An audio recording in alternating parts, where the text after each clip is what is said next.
こんにちは、スポーツトレーナーの中野です。今回は股関節とか足ですね、足系の柔軟性とか、股関節のいわゆる使い方とか、筋力ですね、そのあたりにとってめちゃくちゃおすすめのトレーニングについてまずは解説します。で、解説編を出した後、また次にですね、一緒にやっていくようなワークアウト編っていうのを出すっていうね、流れでいきたいと思います。で、そのトレーニングっていうのは伸脚というものですね。もう小学生の時の体育の準備運動みたいなとこからね、やってたようなね、いわゆる古典的なストレッチ体操みたいな感じなんですけど、ちょっと工夫したりとか、ちょっと正確性を増していく、ちょっとポイントを抑えることで股関節とか足にとってものすごく有益なトレーニングにね変化していくので、そのあたりについてご説明していきたいなと思います。まずですね、現状から言うとできない選手って結構多くてですね、できないっていうのは J リーガーとかね、足を使う仕事の選手にすごく多いんですけど、しゃがめないとかね、いうレベルのね日本代表の選手とかも、いたりとかするぐらいですね、まだまだ機能に改善の余地が多い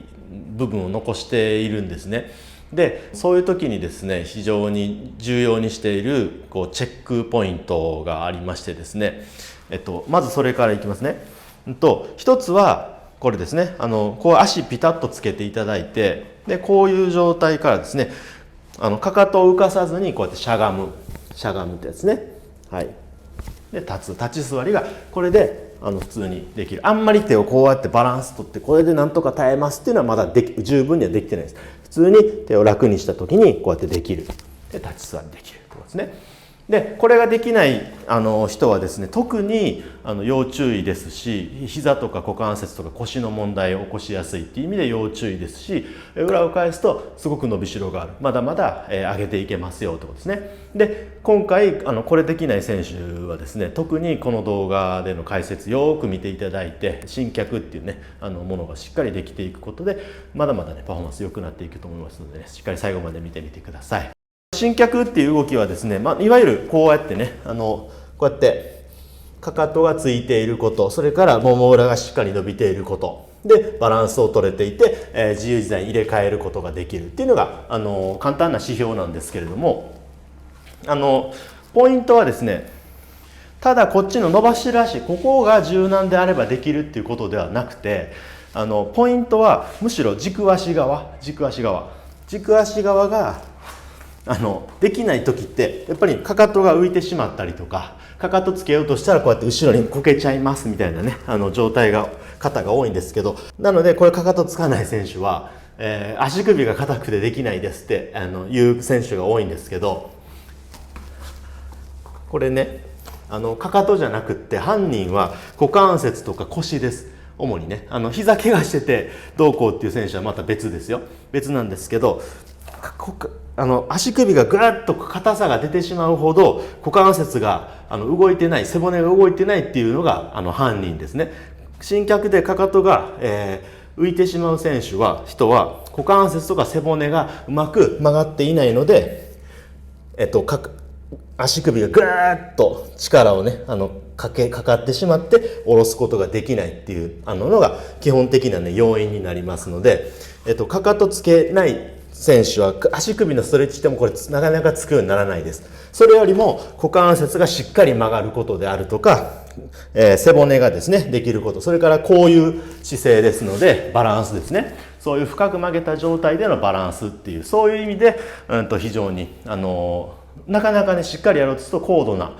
ストレッチというかね動きのトレーニングになってきますので、そういう意味ですね、しっかりやっていくのをお勧めしているということですね。ここからはですね、やり方をいくつかね段階を追って説明していきます。で、浅くやるバージョン、真ん中ぐらいでやるバージョン、深くやるバージョンね、その3段階でやりたいと思います。で、浅くやるバージョンからですね、浅くやるバージョンは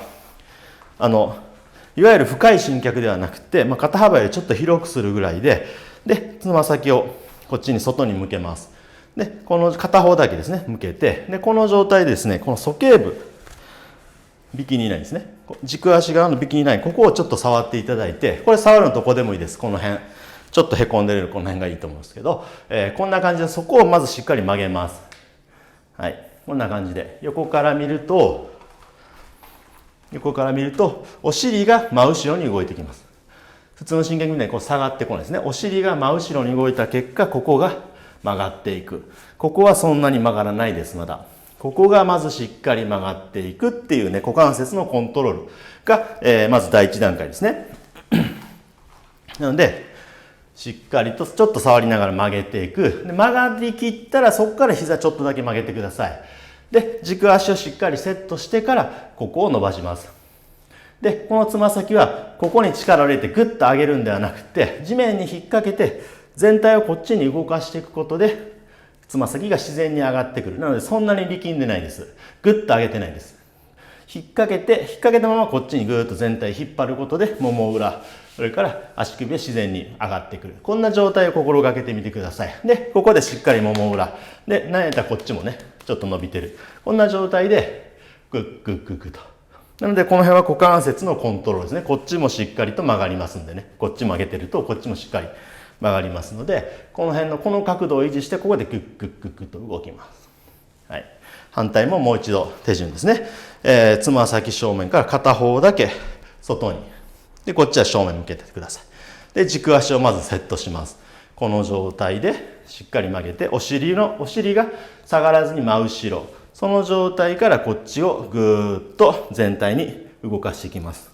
そうするとこっち勝手にね、しっかり曲がってきますので、こういうやり方で、1、2、3、4、5、6、7、8、9、10。ここさえしっかり曲がったら手は別に離しても別にいいです。では、次は、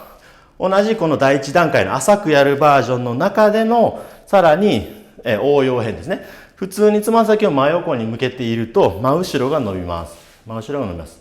軸足は一緒なんですけど、真後ろが伸びている状態から次はつま先を内側に伸ばして、ちょっと内側を伸ばすような、こんな感じで、こっちは一緒です。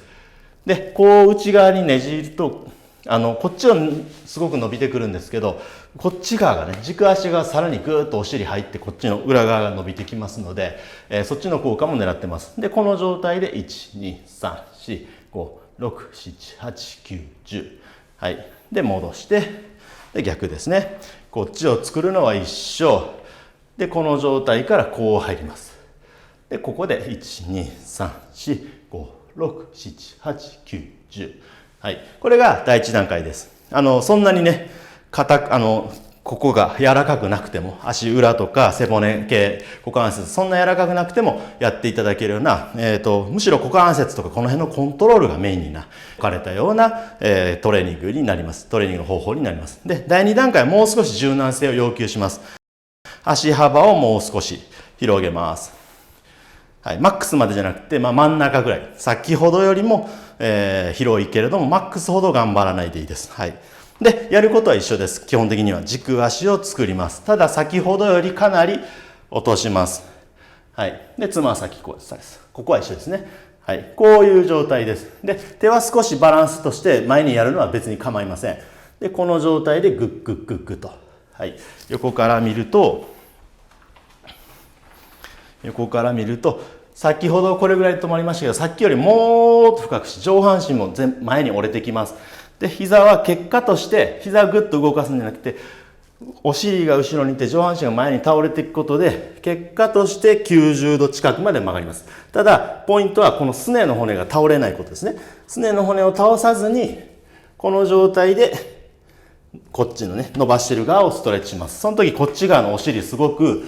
力が要求されるので、お尻のトレーニングになりますね。股関節のコントロールかつお尻のトレーニングって形になりますので、はい、こんな感じでやってください。はい。で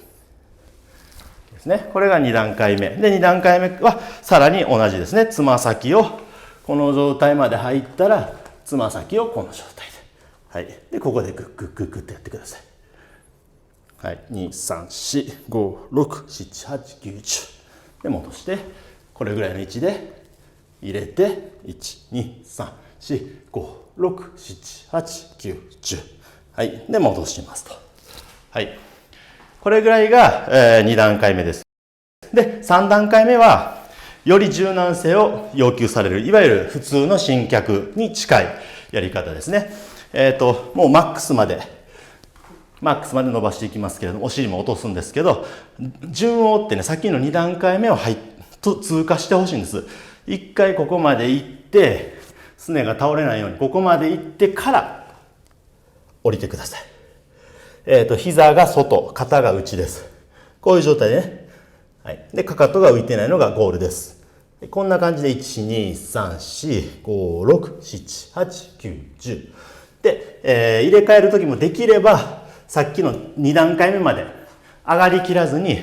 2段階目まで行って、そのまんま入れ替えてください。で、入って、で、深く。1、2、3、4、5、6、7、8、9、10。はい。こんな感じでね、こういう入れ替えですね。こういう入れ替えを使います。はい。で、内側にねじるやつも一緒です。こう入って、こういったら、この状態から内側に入れてください。はい。これはかなり上半身のコントロールとかも入るので、ちょっと難しいかもしれないんですけど、つま先しっかり内側にね、倒れるように。膝も内側向けます。1、2、3、4、5、6、7、8、9、10。はい、戻して、低いまま入れ替えて、はい。で、こうして倒します。で、1、2、3、4、5、6、7、8、9、10。はい、戻します。はい、以上となります。こんな感じで、こういう足のね、股関節を中心とした足のコントロール、それから上半身のコントロールもこれ実は含まれるんですけれども、そういうコントロールがね、しっかりできた上で、いろんなね、より負荷をかけるような、バーベルを持つとか、いろんなね、負荷をかけるやり方あると思いますけど、まずこういうコントロールができた上でやった方が、圧倒的にね、効果っていうのは高いと思いますので、ぜひですね、この新脚3段階ですね、3段階しっかりできた上で、より負荷を上げていくっていう手順をね、追ってみてください。もちろん並行してやることになると思いますけれどもね、できる状態でウェイトをやるのか、より負荷をかけるのか、全然できないですっていうまんまやっちゃうのかによってね、その先のね、得られるものっていうのは大きく変わってくると思いますので、ぜひやってみてください。こういう動きっていうのはですね、なかなかスポーツのね、実際の競技の動きとは結構違ったりとかもしますけれども、非常に根本的でいろんな動きにね、いろんな競技の動きに影響を及ぼします。で、それがなぜどんなそういうふうに関係していくのかっていうのとかはやっぱりね、しっかりと分かった上でやる方がいいので、ぜひトレーナーさんとかもね、見ていただいておりますけれども、トレーナーの方で、こういうのをね、しっかりと学んでいきたい、体系立てて学んでいきたいという方はですね、概要欄にあるオンラインのカレッジ、オンラインスクールがやってますので、ジャルタトレーナーカレッジ、ぜひ見てみてください。こういうの全然できないなっていう方はですね、ぜひ、この動画でやるだけじゃなくて、いろんなトレーニングをしっかりやった上で、結果的にこれできてくるっていうかね、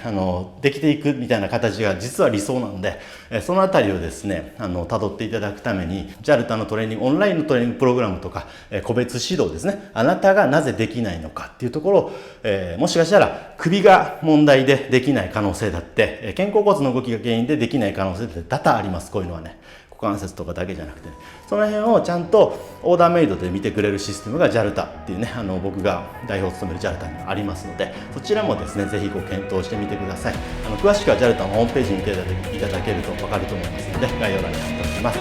はい、それでは今回はこれで終わりたいと思います。ご視聴ありがとうございました。